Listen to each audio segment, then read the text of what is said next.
कोई ऐसा बच्चा नहीं है जिसको फॉर्मूला पता नहीं होगा कि इसमें इस टॉपिक में क्या क्या फॉर्मूला। डर लग रहा है न्यूमेरिकल से। कई बच्चे ऐसे हैं जो फिजिक्स पढ़ते हैं, सर समझ में तो आ रहा है, न्यूमेरिकल करने में हमें डर लगता है। देखो दो चीज़ें होती है, आपको ध्यान रखना है किसी भी सब्जेक्ट में, ये फिजिक्स हो या मैथ्स हो, कोई भी सब्जेक्ट हो, XYZ कोई भी सब्जेक्ट हो, इसमें आपको ध्यान रखना है, एक होता है अंडरस्टैंडिंग,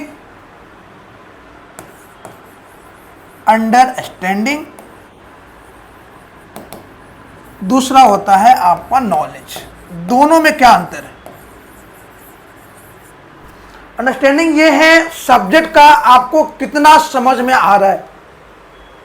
सब्जेक्ट मीन्स मान लो आपको मैं टॉपिक कर रहा हूं, ग्रेविटेशन पढ़ा रहा हूं मैं आपको, ग्रेविटेशन आपको कितना समझ में आ रहा है, ये आपका हो गया अंडरस्टैंडिंग। सामने वाला टीचर जो है आपको समझा रहा है, आप उसको कैसे ले रहे हैं, ये क्या हो गया आपको, ये हो गया अंडरस्टैंडिंग। दूसरा है नॉलेज। नॉलेज मतलब आपका इसमें कितना इंटरेस्ट है। अगर आप इंटरेस्ट ले रहे हैं तो आपके समझ में नहीं आएगा, बहुत ज्यादा समझ में आएगा। जैसे आपको मजा आता है कि इसमें रील चलाने में, बैठ के मैं रील चला रहा हूं, उसको आप चाहे कहीं भी हो आराम से रील स्क्रॉल कर सकते हैं ना। लेकिन अगर आपको दे दिया गया एक एजुकेशन का वीडियो, एक चैप्टर का वीडियो दे दिया शॉर्ट्स, भाई देख ले इसे, क्या करेगा, अरे यार बोर हो रहा हूं, ये वीडियो में हटा दूं, हट जाए, कैसे भी हट जाए, ये करते हैं ना। वो क्या होता है, वो आप अंडरस्टैंडिंग के लिए आपको दिया जाता है, दूसरा आपको इंटरेस्ट के लिए दिया जाता है। तो अगर आपने इंटरेस्ट लगाया, आपने किसी भी सब्जेक्ट में अपना इंटरेस्ट बनाओगे नहीं तो समझ में आएगा नहीं। आप इंटरेस्ट बनाओ, आपको समझ में आने वाला है। बाकी बच्चे कहते हैं सर न्यूमेरिकल देख के डर लगता है। न्यूमेरिकल क्या कोई हुआ है? कुछ भी नहीं है। अगर आप 8th क्लास में हैं तो आप 8th क्लास तो करें ही करें, कोशिश करें कि मैं 9th का भी न्यूमेरिकल कर लूँ। कैसे करूँगा न्यूमेरिकल? अगर एक टॉपिक है, सपोज करो फोर्स का टॉपिक है, आपने 8th में थोड़ा टॉपिक पढ़ा है कि फोर्स होता क्या है, टाइप्स क्या है। अब फोर्स का फॉर्मूला कहाँ पढ़ते हैं आप? 9th में पढ़ते हैं। न्यूमेरिकल कब करेंगे आप? 9th में करेंगे। तो इसीलिए आप अगर न्यूमेरिकल उसी टाइम कर लेंगे तो आपको अगले साल जब जाएंगे तो चीज़ें आसान लगनी शुरू हो जाएगी। मैं अभी एग्जांपल देता हूँ। एक बच्ची थी, उसने क्या किया, उसके फादर ने, वो 8th में थी तो उसको 9th का फिजिक्स केमिस्ट्री मैथ पढ़वा दिया उसने। जब 10th में गई तो उसने 9th में गई तो 10th का करवा दिया, जब 10th में गई तो 11th करवा दिया। तो एक साल वो आगे चल रही है। अब जैसे जैसे हमारा माइंड भी वैसे ही डेवलप होता है। अगर आप 10th में आ गए तो आपको 9th चीजें आसान लगनी शुरू हो जाएगी। इसीलिए आप करना क्या है, आप आगे की सोचो, अंडरस्टैंडिंग करो, बट विथ इंटरेस्ट करो। अगर आपका इंटरेस्ट नहीं है उस सब्जेक्ट में तो समझ नहीं आएगी चीजें। आप क्या करेंगे न्यूमेरिकल करने के लिए? सबसे अच्छा तरीका है न्यूमेरिकल करने के लिए, आपको मैं बताऊं तो जो भी आपको क्वेश्चन गिवन है उस क्वेश्चन को आप एक बार नहीं 2 बार पढ़ेंगे। क्या करना है आपको? 2 बार पढ़ना है उस क्वेश्चन को। पढ़ने के बाद आप देखेंगे उसमें हमें क्या क्या गिवन है। जैसे मैं आपको एक क्वेश्चन एग्जांपल देके बोल रहा हूं, a car starting from rest and gain its velocity 20 meter per second in 20 seconds. Find distance and acceleration of the car. ये सपोज करो आपके पास एग्जाम्पल है। सभी सोच रहे हैं सर ने सिंपल सा एग्जाम्पल दे दिया, आसान सा एग्जाम्पल दे दिया। कोई भी क्वेश्चन हार्ड नहीं होता, कोई भी क्वेश्चन आसान नहीं होता। ये आपके अंडरस्टैंडिंग के ऊपर डिपेंड करता है, आपके नॉलेज के ऊपर डिपेंड करता है, आपके इंटरेस्ट के ऊपर डिपेंड करता है कि आप कितना उसमें इंटरेस्ट ले रहे हैं, उसके ऊपर डिपेंड करता है।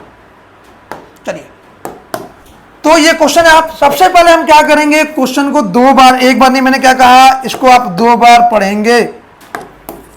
2 बार पढ़ेंगे वाले हैं। देखिए कैसे, a car starting from the rest and gain its velocity 20 meter per second in 20 second find distance and acceleration of the car. ये आपने टॉपिक पढ़ा, ये आपने क्वेश्चन पढ़ा, पहली बार क्वेश्चन पढ़ा। अब दूसरी बार क्या करेंगे हम, अब दूसरी बार पढ़ेंगे क्या क्या हमें गिवन है। देखिए यहाँ पे स्टार्टिंग फ्रॉम रेस्ट, मतलब स्टार्टिंग वेलोसिटी कितनी गिवन है आपको, 0 गिवन है। And gain its velocity 20 metre per second, ये क्या हो गया आपका फाइनल वेलोसिटी हो गया, v कितना हो गया 20 metre per second in 20 second. Time कितना गिवन है आपको 20 second. Then find distance and acceleration. अब क्या करेंगे आप यहाँ पे, आपको करना है क्या क्या गिवन है ये लिखने के बाद आपको करना है इसके रिलेटेड फॉर्मूले। अब कितना भी टिपिकल क्वेश्चन आ जाए आपको उससे रिलेटेड फॉर्मूला तो पता होगा ही होगा।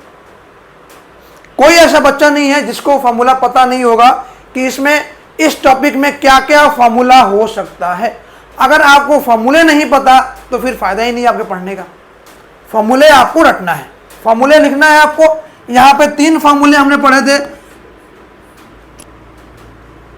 कौन कौन से पढ़े थे, v equal to u plus a t, s equal to u t plus half a t square, और तीसरा हमने पढ़ा था v square minus u square equal to 2as। ये 3 पढ़े थे फॉर्मूले हमने। अब देखेंगे इसमें क्या फाइंड करना है, फाइंड डिस्टेंस एस फाइंड करना है आपको और एक्सेलरेशन फाइंड करना है। डिस्टेंस किस किस में आपको देख रहा है, इसमें और इसमें, 2 में है, इसमें और इसमें, लेकिन इसमें डिस्टेंस और एक्सेलरेशन दोनों है। तो 2 वेरिएबल अपने लगा सकते फॉर्मूला। पहले वाले में क्या है, u v भी है और a भी है और t भी है। देखिए आप यहाँ पे u भी है, v भी है, t भी है। आप यहाँ से a निकाल सकते हैं, फॉर्मूला लिखे यहाँ पे v equal to u plus a t. यहाँ से आपका क्या निकल गया, a निकल गया। फिर जब a निकलेगा तो इसमें भी a, इसमें भी a, फॉर्मूला पुट कर निकल जाएगा आपका डिस्टेंस।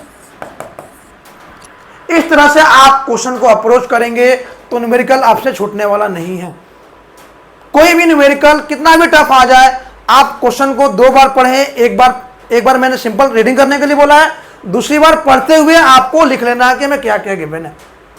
उसके बाद आपको उससे रिलेटेड फॉर्मूले जो भी याद रहेंगे आपको एक साइड में लिख लेंगे। अब हम देखने वाले हैं कि क्या फाइंड करना है। ये लगाऊंगा तो इसमें क्या दिख रहा है, ये लगाऊंगा तो इसमें क्या छूट रहा है, तीनों में अप्लाई कर सकते हैं फॉर्मूला और आप क्वेश्चन इजीली इसको सॉल्व कर सकते हैं। तो फिजिक्स का ट्रिक यही है, आपको करना क्या है, जितने फॉर्मूले हैं चैप्टर से रिलेटेड आप अपने पहले कॉपी के पहले पेज पे या नोट के पहले पेज पे फॉर्मूले लिख लें, फिर 5 दिन बाद उसको लिख लें, फिर अगले 5 दिन बाद उसको लिख लें, तो भाई याद हो जाएगा। कितने चैप्टर न्यूमेरिकल के होते हैं, कितने चैप्टर फिजिक्स होते हैं आपके साइंस में, 9th-10th वालों के लिए तो 4 या 5 चैप्टर होते हैं, मुश्किल से 20 फॉर्मूले हैं। शीट बनाओ, चिपका दो अपने स्टडी टेबल के सामने, वहां मत चिपकाओ, दरवाजे पे चिपका दो, किचन पे चिपका दो। भाई सिंपल सी बात है, वहां पे हमें तो दिखता ही दिखता है, खाने के लिए जा रहे हैं वहां दिख रहा है। अपने घर के मेन दरवाजे पे चिपका दो, वहां से भी दिखेगा। रीजन आपको ही करना है, कुछ भी हो आप ही को फिजिक्स करना है या आप ही को न्यूमेरिकल करना है, चाहे मैथ हो कोई भी सब्जेक्ट हो आपको करना है। 11th-12th में कितने चैप्टर है, 13-14 है। कितने न्यूमेरिकल चैप्टर हैं, मुश्किल से 5 चैप्टर है, उससे आप कर सकते हैं। तो आप न्यूमेरिकल से डरिए नहीं, स्ट्रेटजी को फॉलो करिए और फिजिक्स को अंडरस्टैंडिंग कीजिए बार बार और अपना इंटरेस्ट बनाइए। इंटरेस्ट कैसे बनेगा, इंटरेस्ट ऐसे नहीं बनेगा कि मैं आज एक लाइन पढ़ा और मोबाइल को स्क्रॉल कर लिया। मोबाइल से दूर रहें। दूसरा, आपको अच्छी नींद लेनी चाहिए, कम से कम 6 से 7 घंटे, 8 घंटे नींद लो। अब ये नहीं कि सर ने अच्छी नींद बोल दिया मैं 12 घंटा सो रहा हूँ, मैं 14 घंटा सो रहा हूँ, बिल्कुल गलत। आपको एटलीस्ट 8 to 9 या 7 to 8 आवर सोना चाहिए। उसके बाद मैंने क्या कहा, आपका टाइम चूज करें। ऐसा नहीं कि मैं दिन में मॉर्निंग में नहीं पढ़ पाता सर, सुबह उठ के नहीं पढ़ पाता। वैसे तो बोला जाता है कि सुबह पढ़ो, लेकिन आप रात में पढ़ना, रात में पढ़ लो, कोई फर्क नहीं पड़ता, आपको टाइम देना ही पड़ेगा। आप अपना एक टाइम चूज करें, उस टाइम को फॉलो करें, टाइम टेबल बनाएं, स्ट्रेटजी बनाएं, इजीली आप उसको कर सकते हैं। बोर्ड में 100 नंबर लाना फिजिक्स में कोई बड़ी बात नहीं है, किसी भी सब्जेक्ट में कोई बड़ी बात नहीं है। आप स्ट्रेटजी के साथ फॉलो करें और पढ़ें, आराम से मार्क्स आएंगे। होप आपको समझ में आया होगा क्या करना है, न्यूमेरिकल कैसे करना है। किसी को डाउट होता है तो कमेंट करें, लाइक करें और सब्सक्राइब करें। मिलते हैं अगले वीडियो में बच्चों, नेक्स्ट में मिलेंगे। बाय बाय बच्चों।